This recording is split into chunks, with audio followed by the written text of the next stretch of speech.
Hi, friends. What's one thing your dad taught you that sticks with you today? As my dad ages, I know our days are numbered, and it has caused me to reflect on all the things that he's taught me. Some of the most important things he taught me, he didn't even say out loud. For example, the power of a touch. He would always squeeze my shoulder whenever he walked by me or when he was around me. And that was his way of being affectionate toward me. And it always gives me a good feeling even today. He did it this week when I visited him. As I was leaving, he would squeeze my shoulder. And I don't say anything to him, but it just feels so good.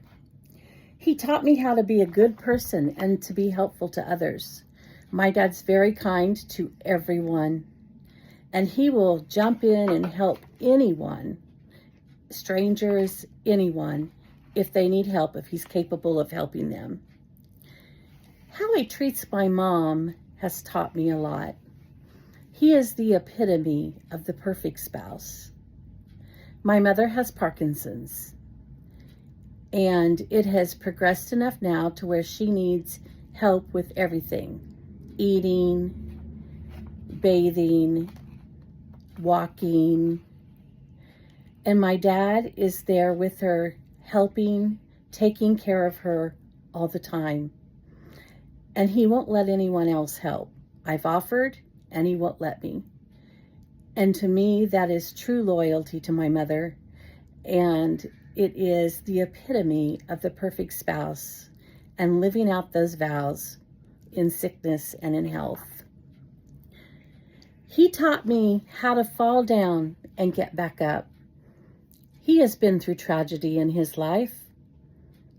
They had a house fire when I was little, and I don't remember struggling at all. My dad's a fireman, so for them to have a house fire is a little ironic. He was actually working that night, and the fire started from an uncle of mine smoking a cigarette and falling asleep on the couch. Sad, I know. So anyway, that was one tragedy that he's been through. He lost a daughter. His daughter was 9 years old, 2 years younger than me, and she had leukemia, and she passed away at 9 years old. And I'll never forget my dad. That's the only time I saw him cry, was at my sister's funeral. So he has fallen down and had some tough things, and he always gets back up. And he was always there for me and my siblings. He's taught me how to have fun. For example, we would go to the car wash to get the car washed, and he would be washing the car, and I'd be sitting in the back seat, and he would spray the window right where I was sitting, and I got a big kick out of that. So he taught me how to do simple little things to have fun.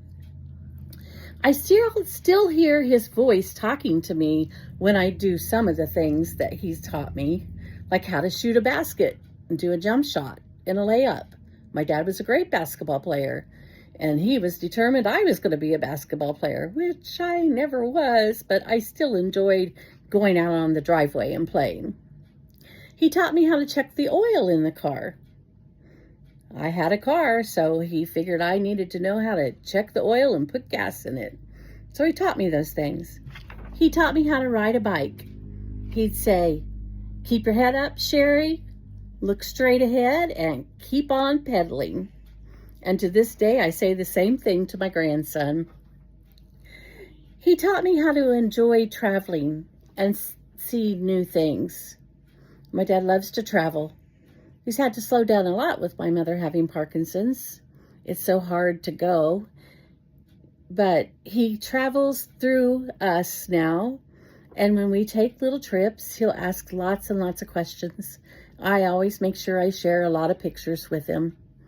But usually he's seen that place where I've been because my dad has traveled a lot of places. He taught me how to save money. Traveling, for example, we didn't spend a lot of money. Our entertainment was free, and we enjoyed the simple things, the scenery, and we didn't eat extravagantly either. So we saved a lot of money. We camped when we traveled.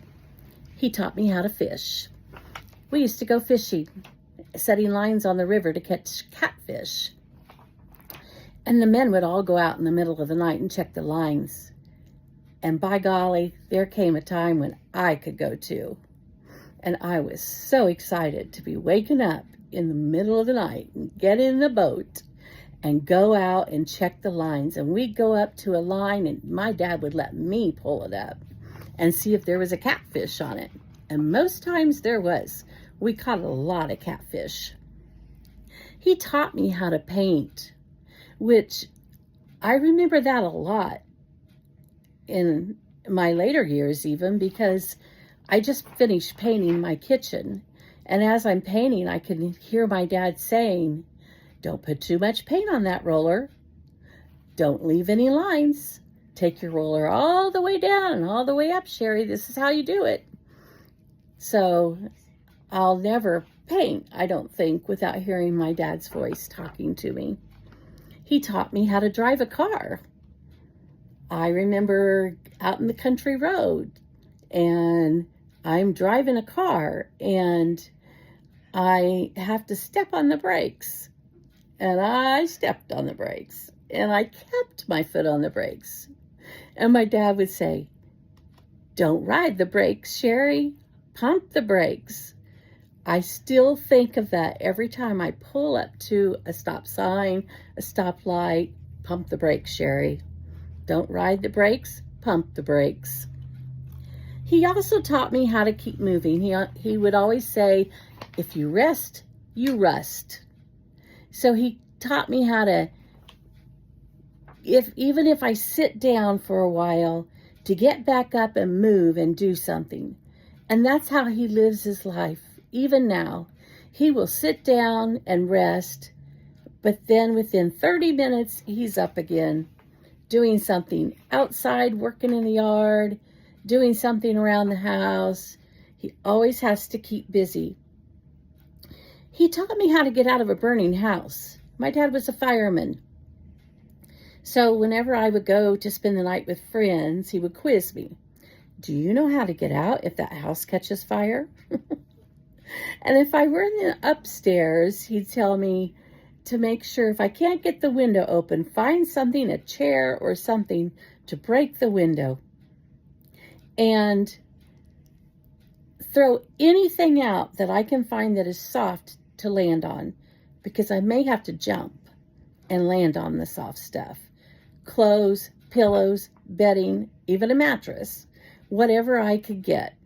He taught me that that's what I need to do if the house is on fire. He taught me how to put out a fire on the stove, how to smother it. So I actually had a fire in my kitchen not too long ago, and I had to do that. That's the first time that's ever happened to me in my life, and it happens to me in my old age. But so I picked up a pizza pan that was laying there, and I put it over the skillet to put the fire out, but not before the flames actually reached the ceiling. But it did go out. So that was scary. Very scary. He taught me how to be a good grandparent, and actually a parent too, to be present, to be there if they needed me, and to be helpful. Even if I don't ask for help, my dad will always jump in to help me with whatever I'm doing. Working in the yard, working in the house, whatever I'm doing, he's always jumping in there. He taught me how to be kind, even if the food's not cooked quite right. My mother would cook, and maybe the potatoes weren't quite done. And my dad would say, "This is just the way I like them." Or the chicken was burned, and he would say it again, "This is just the way I like it." So now if I don't cook something quite right, I remind everyone, this is just the way we like it. So he taught me how to be kind about things like that and not hurt people's feelings.